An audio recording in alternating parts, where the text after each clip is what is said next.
Keep on going. There's no wrong answers. To get that reward. To get that reward. Reward, okay.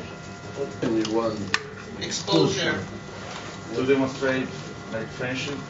You see someone else doing something that's kind of fun. Hey, that could be fun. Let's do it. Let's do it right now.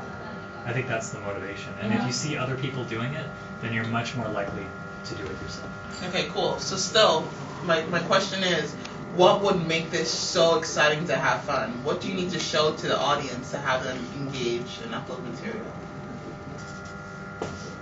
Another thing to think about, sorry to digress this experiment, is when you do user-generated content, the reason why that radio project I was talking about yesterday was so successful is because everyone wants to have their song played on the radio.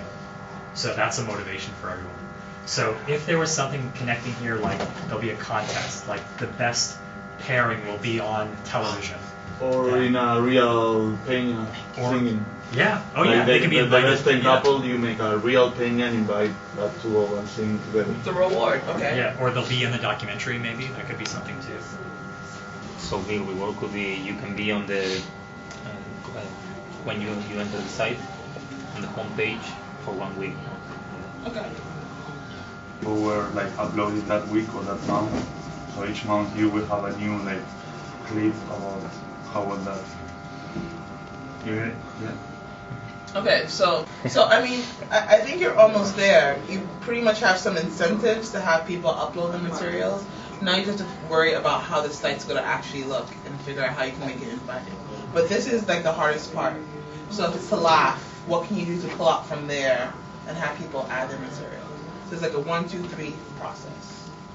Let's say you do this by lunchtime and you're like, okay, we're great, let's do something with cuisine. It's the same procedure. But I would say probably just stick with this and make it beautiful for Monday. But it's the same process. Are there any musicians here with musical instruments? Guitars here or something? Here. Okay. Yeah. Daniel has a guitar. Yeah, that's true. We can go and bring Daniel Denori. Okay. We'll come back at 11 and we'll see your progress. And if you have any questions, just ping us. Okay? Cool. Any last questions? Good job, guys.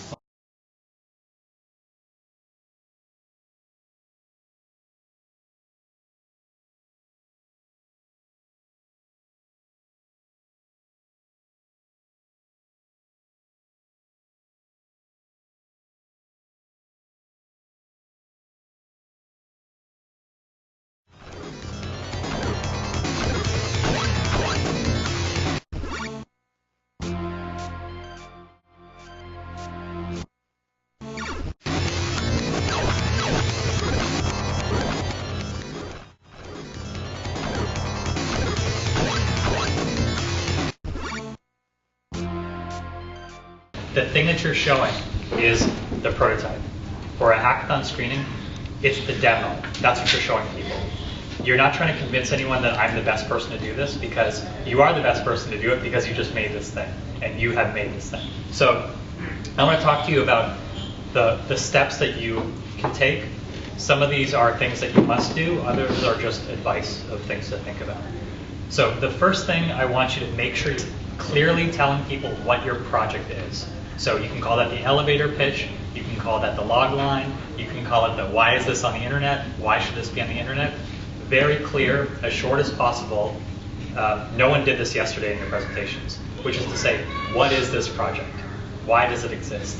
And why do we think it's really interesting? So for an example, it could be, the high concept. Remember this high concept idea of the twins example? So like that's the kind of thing you want to get across immediately so people understand what the project is about. So an example might be, I know I've said this before, I wrote this down. If you've ever had a loved one who's been ill, a hospital feels like a maze. We've created an interactive experience that makes that real feeling on the web. Something like that. So just in a few words, you have people to understand, oh, this is a healthcare interactive thing. You have the framing of that it's a maze. Maybe you want to add a little bit of humor saying, we think that hospitals are crazy. And here's a game that shows you how crazy hospitals are. So you have to give that framing early on so that people understand. So make sure that you introduce your team. Say your name, it doesn't have to be full name, just first name, the role that you play. Oh, I was the one that made the video content. I'm the designer, I'm the developer. Get to the demo as quickly as possible. So I know many of you have let me tell you about what this story is really about. No, don't do that. You want to go right into the demo, because the demo is your story. That is everything you want to tell people. It should be inside of the thing you've made. You always want to talk about the successes, the thing that you're showing. Not, oh, we wish it could have done this. Oh, I'm sorry that we didn't finish this in time. You can do that only a little bit. You really want to talk about, look how great this thing is that we made. So just make sure that you're focusing on the good things, not the negative things. But don't tell people about, oh, if you clicked on this later, you could do something else. Use the minimum viable product. Use your demo as the story. So as you're doing the walkthrough, tell the story of your interactive piece through the demo that you're doing. It would be really great if everyone on the team is able to say something. So maybe the filmmaker is the one doing the introduction. Then maybe the designer is the first person that's showing the interaction. Then maybe the third person is the developer who's walking through. Maybe a little bit of a technical thing and a technical part of the walkthrough. But try to have everyone just say something for at least a little bit. How much should we talk about the documentary? Should we only mention it? Should we explain? My feeling is that the documentary doesn't matter. What you're showing people is this interactive thing. You can tell people it's connected to a documentary and tell people a little bit about what that is, but people are here to see this. If you think there's, so for example, the hospital example you just said, there actually is a documentary that goes along with this, but we wanted to make something a little bit different. Have to make eye contact. I'm not really into smiling when you're speaking, but if that's your personality, fine. But try to engage the audience. Show them like how meaningful this was to you. Show, like, bounce energy around. You know, they want to have fun. You know, they're here for 3 projects. So the great work you've done over 2 days. Communicate that as well. So your presence, your energy is really important. Don't argue with people. So they might say, oh, I don't like that. Just say, okay, that's your option. We think this is a really interesting thing and we tried it. This is an experiment. So don't argue with people, but you should defend your decision to make what you made. Okay.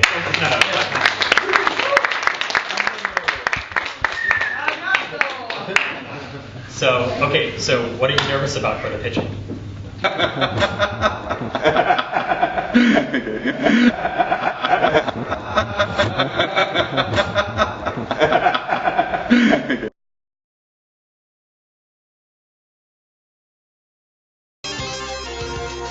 So it's about communicating, respecting everyone's platform and where they're coming from, and then taking the best of each and creating something new.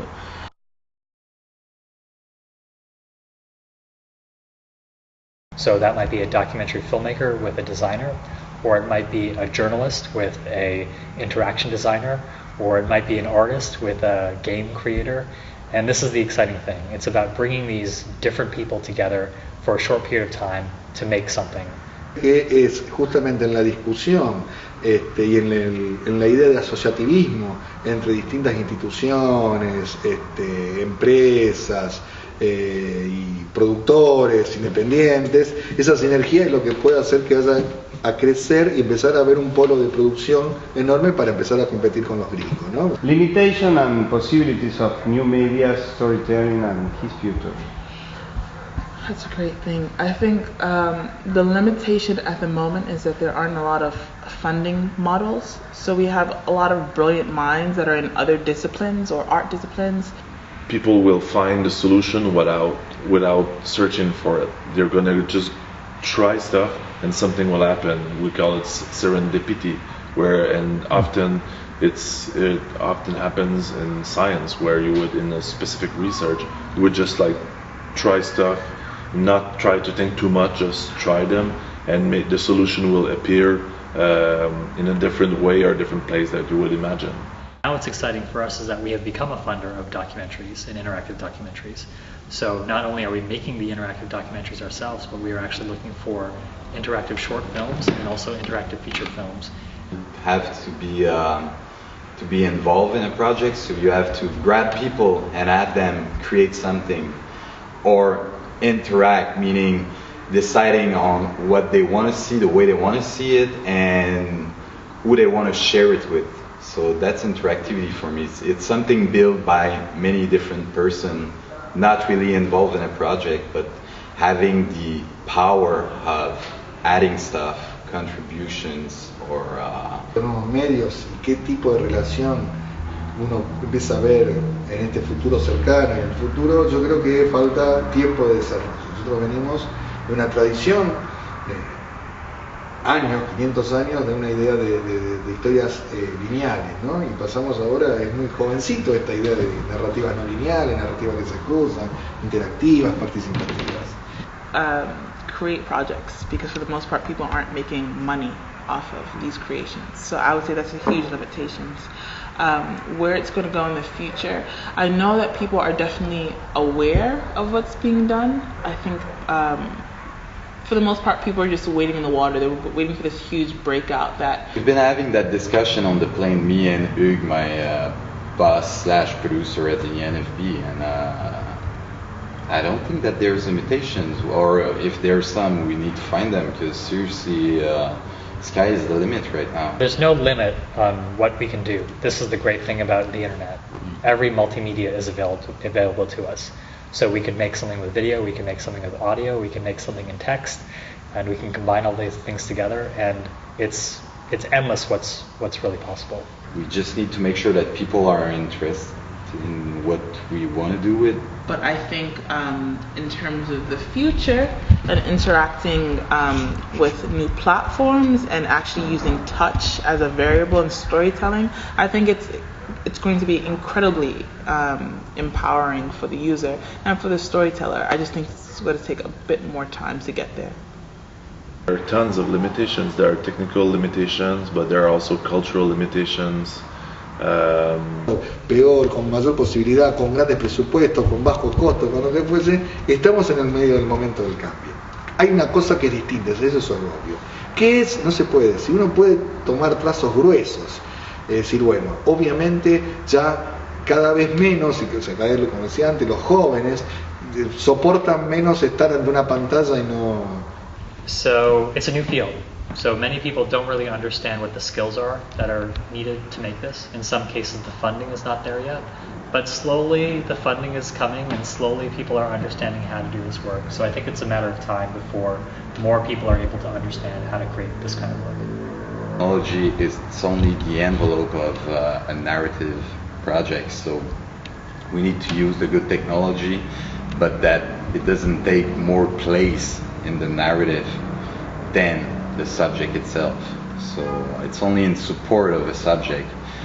I saw, and I think we've built some projects that were mostly some technology power trip actually, which is bad because the main idea is to have good contents and to wrap it up with something interesting actually.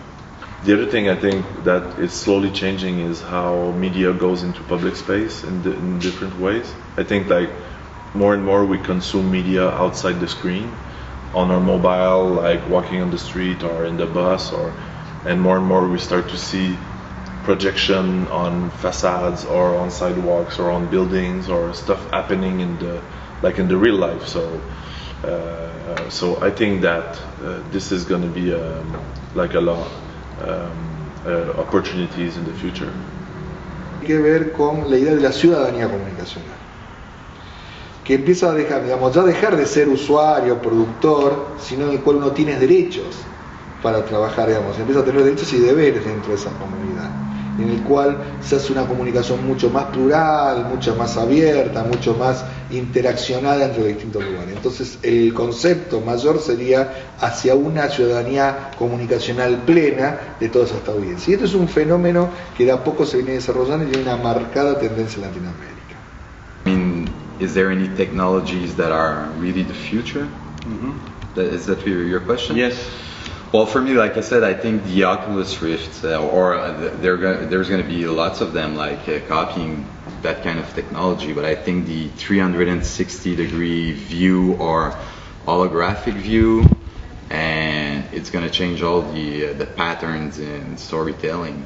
So I mean, you can put yourself in some places where you'll never go. You can really live it like if you were part of something, because you're really in an environment in 360 degrees.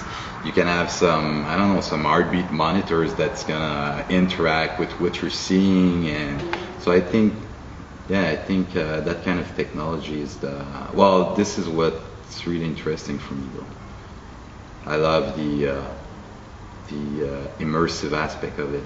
So you're not looking at a flat screen anymore. You're in something. Two big opportunities I see are the first one is really how the language of games will change how we do media in general, fiction, non-fiction. Okay. Perfect. Thank you a lot. Thank you very much.